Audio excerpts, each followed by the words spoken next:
As my salon's reputation grew the first 3 years, our clientele of wealthy women also grew. Houston has some very wealthy areas of the city where the men drive Mercedes-Benz automobiles and the women stay beautiful, well-dressed and perfectly coiffed. We specialize in pampering our clients with champagne and fine wines while we attended to their beauty needs. My lead stylist Andy has gained a reputation for giving the full treatment. By that I mean that he really showers the client with compliments, he builds off the client's strong points, which makes him credible, while he applies his extensive and artistic skills to enhance their beauty. Although he is a bisexual man and doesn't pretend to be a woman, for the most part he looks like a woman. He always wears a bra, which is quite noticeable at times, depending on his outer clothing. He is never without makeup, usually understated with just enough to enhance his natural beauty. Occasionally he will go all out with a particular customer that he has a solid relationship with. He might femme up his unisex haircut and wear dramatic eye makeup with deep red lipstick, almost campy, but more like wealthy decadence. His boobies remain small, pert little titties, and do not quite fill a B cup. Sometimes on those occasions when he goes all out he will wear a padded bra. When he does, he is indistinguishable from any other female on premises. His nails are only a 1/4 past his fingertips, but he keeps them smooth and rounded with almost daily touch-ups with his nail file. Of course he uses hardener and often at least a top coat to give them a little shine, but he has shown up on numerous occasions wearing dark-colored polish, raisins, reds, berries, and every once in a while a blue or green, as has been the fad with young women. He is a total flirt, but knows how to keep from making others feel uncomfortable. He always defers to the client. With the type of women we cater to, that last attribute bodes well. They like to be shown respect for their station in life. It keeps Andy in large tips, and with his salary as head stylist he does very well for himself. In addition to being his boss, we also have a friendship outside of work. We have dated some and been intimate on more than one occasion. Although we both like being very feminine, I do like to be in control sometimes. Other times I like it when an older or more authoritative woman takes control of me. Sexually, Andy only prefers being the submissive. He likes to enjoy being called a sissy by a genetic woman and made to perform acts that only a female would perform, all the while under the supervision of the strong woman whom he is with. I guess we are too much alike to be a couple. Who would get to be the girly girl? To get back to this particular story, Andy and I were having coffee one afternoon between his appointments when he asked if he might be able to get a favor from me. That depends. What do you need? I asked. I believe you know who Judge Prosper is. I do her hair twice a month. She always comes in on Tuesday when her court is not in session. Yes, Emily Prosper. I voted for her in the last election. What about her? Do you know Doris Webb? Her husband is the head of an oil company and he's in the paper all the time. They are real socialites. Yes, I know who they are. What about them? What is the favor you need of me? I asked. Well, Judge Prosper confided in me that she was in a difficult position. It seems that Doris' son has gotten into some legal trouble. The Webbs contributed a lot of money and influence to the benefit of Judge Prosper in her re-election campaign. Now they have asked her to help out their boy. So what's the problem? Just tell the judge to say she will put in a good word with the DA, and if the boy is truly a good boy at heart, I am sure the DA will be discreet and reasonable. What happened? Did the boy get caught with some pot or something? I asked. They all wish. Judge Prosper says she knows the boy and he is normally a nice, polite, and rather quiet boy. He just graduated high school and I think he just turned 18 or will soon. Anyway, he's never been in trouble before, but he seems to be in serious trouble now. He attended a graduation party. He seldom attended parties as he wasn't friends with anyone from his school, and he says he drank some punch that was spiked. It is not clear if it was alcohol or drugs, but whatever it was, it affected James, their son, in very imposing way. He later said he felt like he was in a dream. The problem is there is a video on YouTube, I think they took it down now, of him having sex with a girl who appears to be passed out on a bed in one of the bedrooms in the house where the party was. The girl's parents found out and were furious, and the girl was devastated. James swears that he doesn't remember any of that happening. When he saw the video, he swore that he was passed out on top of her and never had sex with her. He thinks it was some of his classmates who were always teasing and picking on him. He suggests that it was they who spiked the punch. None of the other kids at the party are talking. No one wants to be a part of the scandal. So it's James' word against an incriminating video. I saw the video on YouTube before it was taken down, and he could be telling the truth. If he was trying to have sex with her, he wasn't very motivated.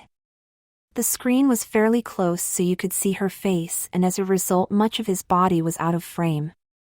Someone could have easily made his body move a little while he was laying on her to make it look like he was awake. Really, it didn't look bad to me on its face. However, the girl's parents want to punish him for causing all the stress. The Webbs are hoping to find a diversion program to save him rather than going to court. They asked Judge Prosper to help. So how do I fit in? Again, I asked, getting tired of the story. Judge Prosper has been working with a committee to find alternative punishments and rehabilitation options for first-time nonviolent offenders. Wouldn't his accused crime be considered one of violence? I asked him. Yes, but now that everyone has heard everyone else's story and seen the video, I believe they all agree that he isn't a danger to society and that he might be a victim as well.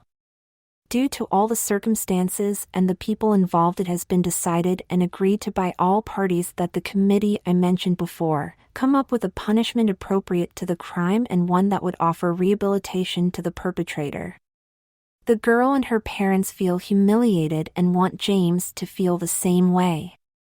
Taking all that into account, and with the judge steering the final decision in committee, the court is expected to propose that the committee's recommendation and will rule tomorrow. Of course, the court does not have a business relationship with any salons, and they need someone that can be trusted to fulfill the court's order discreetly. And the judge asked me if I thought our place might accept the challenge. She feels like we will keep it discreet as we are a part of their local culture and have some expertise in that type of thing. I think she was speaking about the way I present myself when she said that last part. As you know, the Webbs are loaded and money is no object. They just want us to treat James or Jamie as the court will order tomorrow, with respect and dignity while making him look like a girl. School is out and the court is going to order that he be made over to look like a girl within 1 week of tomorrow's date. He is to remain in girl mode until September, when he is free to pursue his college career at LSU in Baton Rouge, Louisiana. Starting in September, he can choose any gender he wants to present, and if he has not been in any trouble, his records will be deleted since he has never actually been tried or convicted. It's a win-win for the rich crowd. So what do you think? She finally asked. Have you spoken with Susan about his wardrobe needs? I smiled, and we both knew we were embarking on a fun adventure. I spoke with Susan, and of course she was on board at once. The court and both families approved of Susan and I, and we were assigned with doing a complete transformation of poor Jamie. On the Monday following the hearing on the previous Friday, Jamie's mother showed up with Jamie in tow. He was dressed in khaki pants and a pullover knit shirt. I believe we were to report here to begin Jamie's makeover, Doris announced. Yes, I replied. We are all ready for her. Mrs. Webb looked kind of deflated. I guess he is a she now, at least for the summer. I think it best for all involved that we just jump in and immerse her in her new temporary identity. In the long run, I think it will be easier on her if we do, I replied. Whatever you think best for my Jamie, she turned to her embarrassed son. Jamie, I know you feel you have been falsely accused, but you have to do this. When the summer is over, you can go off to college and never look back at this incident.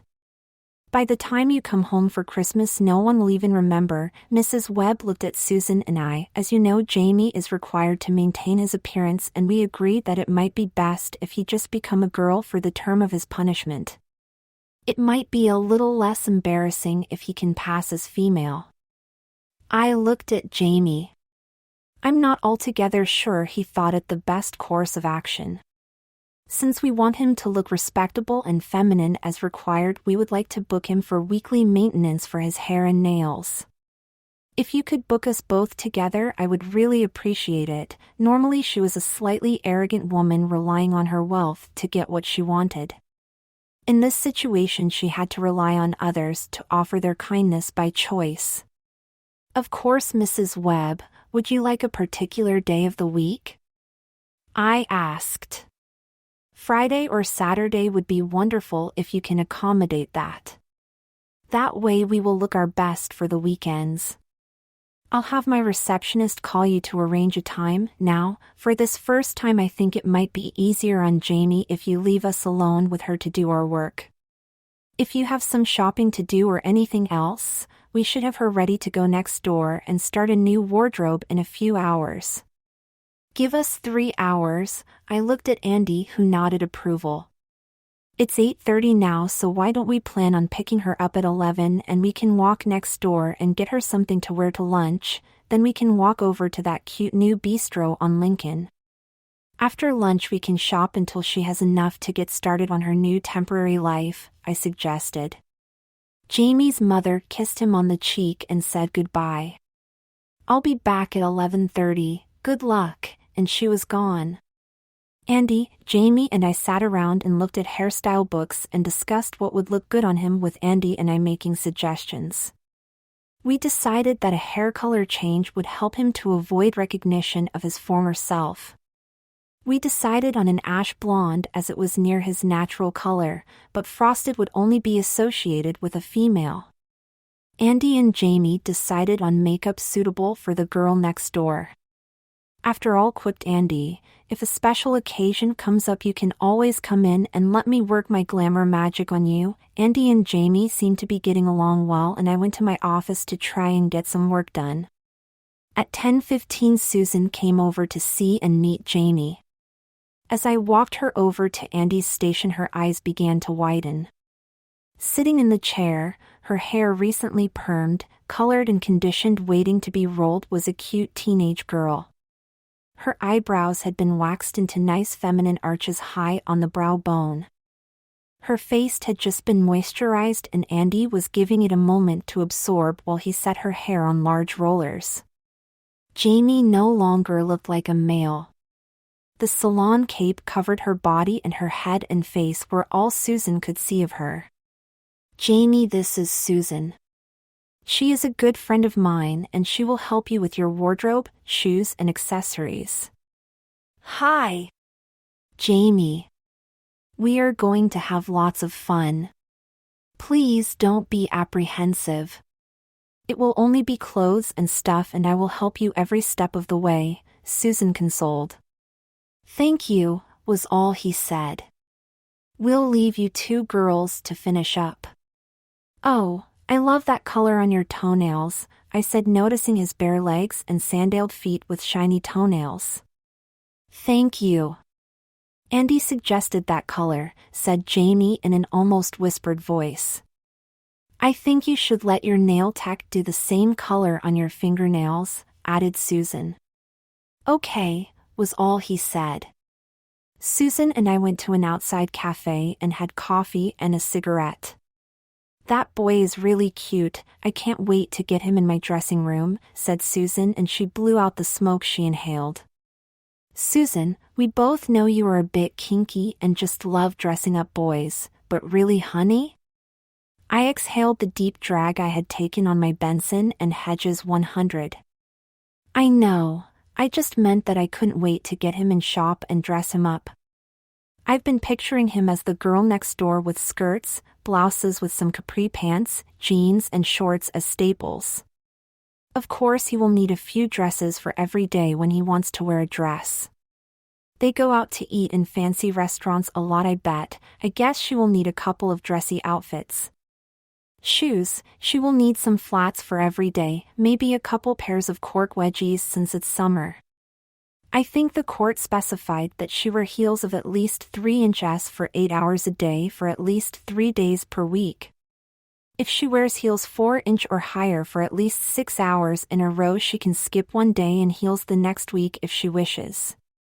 Since it is summer, be sure to get her at least on pair of strappy high heels to work into the mix, I told Susan.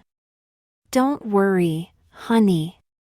By the end of summer he won't be able to go back. He'll have spent a fortune of his daddy's money, and you how daddy doesn't like waste, Susan laughed. That first day, Jamie left my salon looking like a teenage cosmetics or hair model, but his worried mother didn't get to see him. I called her cell and told her she should wait to see the finished product with clothes and all. Jamie looked like the sweet girl next door. Simple, but quite feminine, demure and sexy in a youthful way, but I could see a fire burning behind those beautiful eyes. We had removed her pullover top before doing her makeover, and she was wearing a smock top with jersey shorts that the shop had provided. On her feet she wore the open sandals we provided to protect her pedicure. She was lovely. Up until now I've been noticing that as I write this I alternate between he and she, him and her. It is not intentional. I have seen him from the time he came into the salon in boy mode, although he is slight of frame with reasonably long hair, fashionable on boys as well as girls, all the way through to this point where he is a very passable girl. In fact, I think it would be hard to convince anyone he is a boy. I led him over to Susan's boutique next door. Susan has 3 sales girls who were busy waiting on customers and straightening stock. Darlings, I'm so glad you're finally here. I believe you're a size 6, did you tell me that? Oh, of course you wouldn't know your dress size, but I am pretty good at estimating. I do it for a living, you know. I have ordered takeout and it just arrived. Let's eat before we start. The 3 of us sat and ate Chinese in her office before starting Jamie's new wardrobe. I followed behind as Susan took Jamie around to various departments where she had laid out various items for Jamie to consider. Jamie didn't know what to do and Susan pretty much decided everything for him. That meant silky and lacy lingerie, one fairly severe corset, in case you have to wear something with a tight waist, Susan informed her. Before they tried bras, Susan measured his bare chest, and it was bare. In fact, there was no hair to be seen on his body except for his head and maybe behind his panties. After going into the back of the store for a moment, she came out holding a box. She opened the box to first pull out some kind of measuring device. It was made of spandex and fit around the torso just below the breasts. In the front it had 3 different straps coming up as if to hold non-existent cups on a bra, from different angles. All the various components of this thing were marked with measurement and were held together with Velcro. It was Susan's personal design, and she once told me that if it was a little less complex and more easily mass-manufactured she could have sold 1 million. It was by far the most accurate way to measure for a perfect-fitting bra that exists today. She had discovered this mathematically based technique when trying to help a male friend who liked to wear bras. He wanted something to fit properly on his frame, and so little by little they experimented, put the numbers together and came up with this. I believe it was his math skills and her feminine knowledge about bras and her experience wearing one. Susan managed to get the bra/sizer on Jamie in short order. She adjusted all the straps so that they were gently taut and took the measurement from the sizer. She determined that his frame would best support a B cup. She picked the box back up and removed several satin bags. As it were, there were breast forms in each bag, a pair per bag. The forms from each bag appeared to have slightly different sizes and flesh-colored shades. After selecting the right size and choosing a shade, Susan held one form to Jamie's chest. His breathing was heavy and I could tell he excited as well embarrassed. "I think that it is a good match. What do you think, Jamie?" she asked the boy.